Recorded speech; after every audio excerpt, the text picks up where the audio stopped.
TV là mà hiện các lâu muốn các sắc khúc mình chia football là hiện các lâu trong thì mày các lâu trần thì không mấy chiếc em mà hơi chuẩn cái mà số không phải có áo những thấy khúc mày là trên là lúc bây giờ mùa bị cả đầu tiên tin bây giờ phim hiền đi kia cái mùa nó ăn gì à ama sabirin em kan ven chơi role e trong nấu bằng tiếng hiền này kan phiat xiên lệ xuân nan che ipian le mùa nó bằng xin thế in em football là in chân đàn ven thế các tiệm khác mình làm sinh hoạt support là cần phải tụi em mà sau đây thì này là đầu tiên xem tụi bạn là làm tụi sẽ là với lại hiện giờ rồi thì chúng ta cả lúc mà hiện rồi cái việc ta đây tụi để mình tụi mình khởi giang thuyền nào mình nói việc khai tụi mình sẽ tụi hôm nay chết đấy à mình việc khác là thì là mai là hôm buổi lên chơi đi match cái kia là Mizoram professional player hôm là so lại là thì để về cái thì là cái kia là cho cái đi kia rồi thì mình xin họ ha mai là hôm cũng là cái del về là khắp về là thì là cái cầu bây giờ so anh dân ta cũng về là khăn cầu thì nó sẽ tạo cũng xuống lại rồi nó xong rồi làm bộ làm cho thì rồi thì khán giả ta bộ cầu thì là lại được del thì cái trang này mình chưa bảo chưa giờ là cũng là tại cầu tạm khi khán giả có phải viết cái lại thì mình share cái chúng ta thì qua cái gì cái nỗ lực bài mình làm việc tụi nó có chung lên thì là đâu mà cho nên lâu đi bận cái gì lâu sẽ không có cái gì tụi nó hiện trên này FC à khéo mẹ cả cho rồi nó khá chút khéo trong đàn khá chút thui khổ mẹ sự việc đó cho thì mà sẽ nghe rồi tôi cần suy là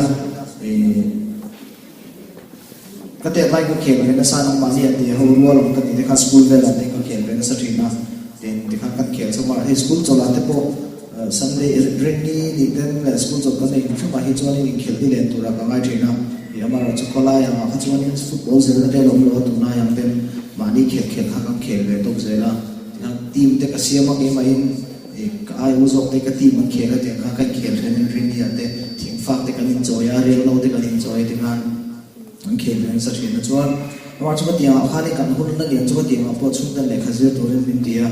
cho anh school thì các kala thì khán là football cho anh mình các khéo về thì mấy so lại cái chú cái tết lại cái giặc zoom thuyền nào tin cái chung cái tế bền cái nebo vào chung cái unawa muốn đào lấy cái gì là tiếng cái đủ máy đó thì khán ball riết thanh in hạt thì là school cái kala cho anh ball sống khăn không dễ cái lấy thì khán hostel là tiếng nó mà cho anh football खेल cái chắc thuyền nào thì sports sắc cái खेल mình là chỉ cái soi khán này mà badminton thì ball खेल mình là cái deadline và cho ball hắn खेल nó không là tiếng cái này đó thì tennis boxing thì cái Mizoram Open về lại ball cái tel tennis thì ball cái tiếng mà các khéo của mình là sang sports thì cái chung thêm mình support trái về mà công bộ thì là mình rất support này cái đông trái mình copy cái bút thì cái tiền phá đi cho football là cho mà cái đó khéo cho thì khán bây giờ player đóng tất cả những lúc cho TV đang khéo cái này thì các tiền đi về các cha cái này cho các bài cái việc các bạn này cái gì là football thì chỉ đi cho nó mà cho các khán giả khán chứ các bộ số cái cho nó cho mình chọn đủ đấy cái này trong thằng đồn như thì so anh thì khám bố sống cái hostel là cái anh em còn chuộc rồi bố sống có chuộc à so bố sống có chuộc nó khá nên cái school cái level rồi thì là cho bố sống có cái admission cái level cho anh mà chúng ta phải làm lâu tiền đó nó có thể là vàng khan cái deal nó lấy kiếm khan cho anh ấy khan cái bát này là rồi là cho anh ấy khan cái ISO là ari Benjamin Academy anh về rồi anh cũng sáng thì là vào vàng khan rồi phải đi ra ISO là so thì khán academy cũng lại khán nên ôi cấp cần tiêu ML constituency cả kami tournament khao mà cho chúng ta thì mình khăn còn kể là tại cho anh semi final là kan chắc là kami có khéo khán Mizoram Under 19 tụi mình lo sẽ cả cho Mizoram Under 19 kan khéo cũng ta kan chắc là Manipur cũng tại lo kan hole cho mình lo cho Mizoram India Under 19 tụi khán Mizoram trai mình Bali mình kia ra thì cho kan giúp kala trai na sang kan này thì các bạn thiên gia là tiếng chầu về là India Under 19 là cho kan final selection của Palestine. So Indian camp ở cùng lại khán Pune FC and contract mình lộc rồi là cho Pune FC họ cùng sáng đi lại phát sinh professional contract cho sign ra này cho. Alo mẹ, ka anh qua ka cầm xe rồi nào thì out na xe nó, in xe nó mình đâu bằng hậu hàng xin lại hậu thì khán. so ta lu le lama so lo ma eng po ni se khoi ve na po mila khoi khua po mila khoi muna po piangila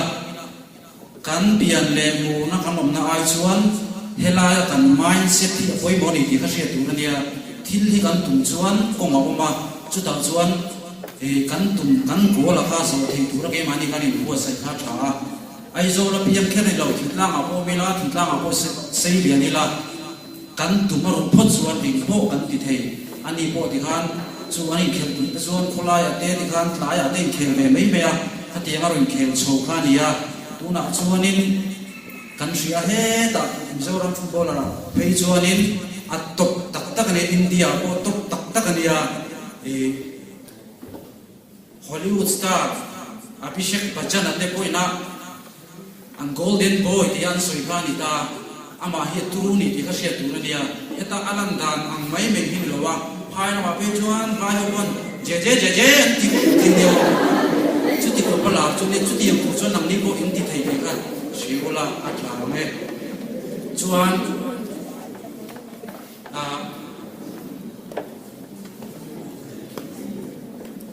chuan akina zo na kha namanin in zo tu khalo in ri ro char ra lo ngai tu lo bola chuan aman hun ron mang phot sila ngai poi mo zong te atu ang zong te han soi phot sila chu da chuanin khata drama zo na tu ram chi te kan in zo chole don dia ama in song phot te yang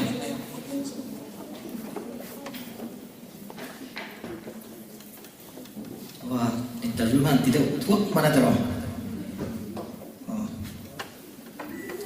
china kan che me ne ron soi ka trong trai de poi mo sia ron soi lang to trong trai de ba bu chi te poi mo ne to nam sen ba bu chang kan che ve lo ko ne ba bu chang du ba ne toi te ma ni se soi to phe ka du lo thina kan khel lo pi ba bu ka che chang po hin in nge hin ka ke o ka chia thina to na ba ka chia lo ko me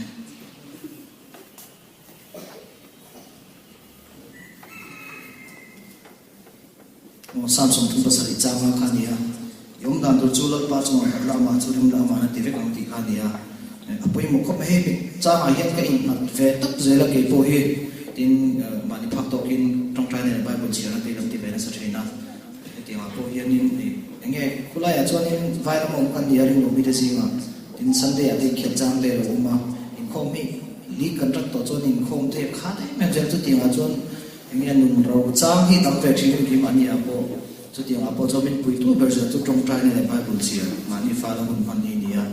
te pui mo ka ria yong dan chu pa chu ha la ma chu ring la man ti fe ong ti chu chu ka thil ti na kong tin ra eng po ti la so rong po bo li ra ato pa chu pathian mo ki pui mo la thina kan thil ti na le ka zen na po an nia na tho na te le ti ma po lo ria dang tu ka cha du chu pathian ku te nga hi a ha tam be ra chu wang chuan ku ta lo in han le to pro te ka soi do tin tong trai na pui mo je kan ria ma i tong trai na thila ti the khop me ya abig ke ma hian ke experience ai ka komun ve do ne kum sa ni le pasaria punersia contract ka sign na ti ka chu ma chuan kum khata ta mi zo kum sa ni le par ko ai zo la ko pe ya kum sa ni le pasaria professor contract ka sign na chu tu hi akum som le pakhat na professional ka ni ha kum som le pakhat na ani ve me ka mang me ka hemi chu hen in har sat na ka tong ve na sa be dum cham te in tiam cham te eng kal li kum sang ni le paruka India na 19 kema kum lai kan katina to a ka khu pi kum sang ni le som pa ya katina le a dam chiang thei lo dam ve ve chu ya chu tu theng ka khu pi problem ka le ne ya tiang chu ni kum sang ni le pasaria po chuan an 19 kema kan um lai ni ya ka eng kal katina ta chuan ka tong khalai ve tong khanin vai ka chu atong khan tong try le bible che ni ke ma phak to kin ka ti ve na sa ka ti ka kati ve na se ka ta bu khani india ke ma kanum lai tang khanin pathian ne ka then be to ba india ti mo khel thei tu ram khan khan pe eng kal kan tina mizoram chupo chu tanai ki ke ma kum lai khan mizoram matangin kol ka do helai me fe na matangin mizoram under 21 khel tu khan ko ti lo chho de che india lo chho chho ro india so ko ti hang ka ron chho chho punjab ne kan khela katina me bol ron kala ka lo to ka sual wa ne chu po chu bol kalo rapa ama khada ron pe chila thok po rapo ka thang no te ma ko ma cho no india ke ma mi lo ko le na chung ka chupa ka ho le ka chuk le la na dam thei lo khali thanga ve chu te ma ko ma ta po khat ta po chuan ka ve dong man to ma ro chu kan coach te ka ho ka di la mar chu coach te khan lo ve ri la dam ma chu min ti khan kan om chaw treatment te ka la te khan chu lai po chuan ka ve dong man ani ati football ki khelo me do mo ni ka ti chan chu ka khel tan ve chau ka india mai pathian ruat la ni lo niam ka ti ro ma ro chu to pa chuan i ti khan dam chaw ve le india team ma te kan ve le ti khan ko se tu sak ma za ra mar chu ka ta po khan in khel mu bal thei lo dam chiang lo kham ka kala se ka tong trai ka ta phan cha ni no la ti khan kan khel so ka dam chawa kum sam ni le so pa dia ta chuan india team ma ka khel to senior team ma kum sam ni le so pa ti kum tir khan in india senior team tan ka khel to chuan khami nu lok khan ka khu pa ti na pune fc ka khel lai ka ta po khan ka khu pi tam thei lo kum ka chung india team ma po ko lo wa chang chuan in ko be dong ka ta po khan tin mi ten min of ve to khatia na ka cho re vong me ni khel te khel siam ko dan shelo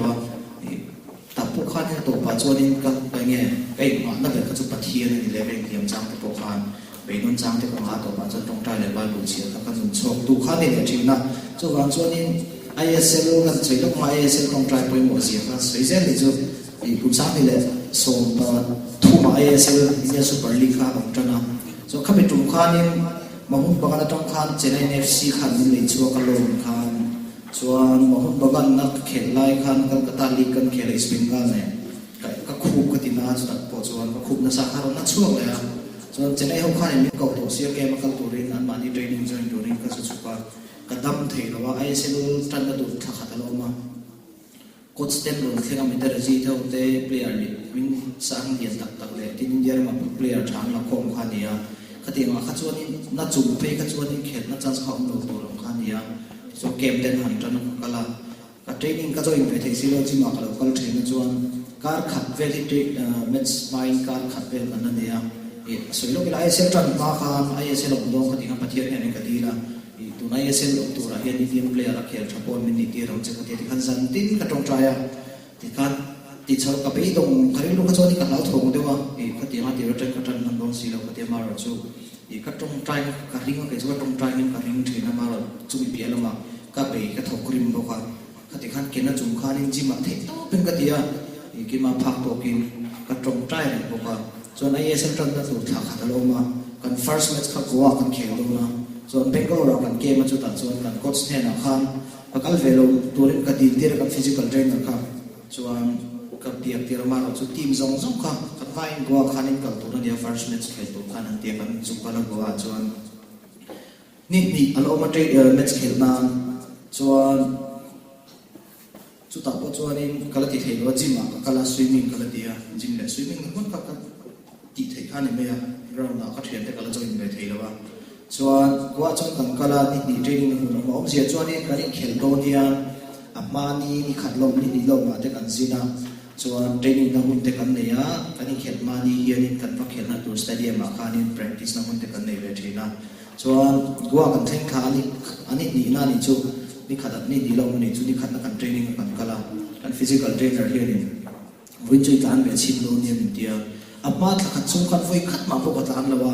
gym ka kala exercise ka te mo ta swimming ka ti khan ni me ya ka tan thi po ka ring lo na ka rin awangin chung goa kan kala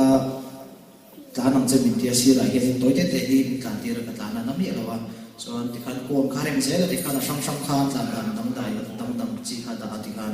na mi lo khan ka ti thei se la chuan na huwa khan in bun bun chin te mi te ti ra chu ka thin ri mo ta po khan ka ti ngan min fa pu sang ve o ti na ro ka ne ya ma ro chu chung rin ta ka chuan in ka lau chung khan ma ro chu ki ma hian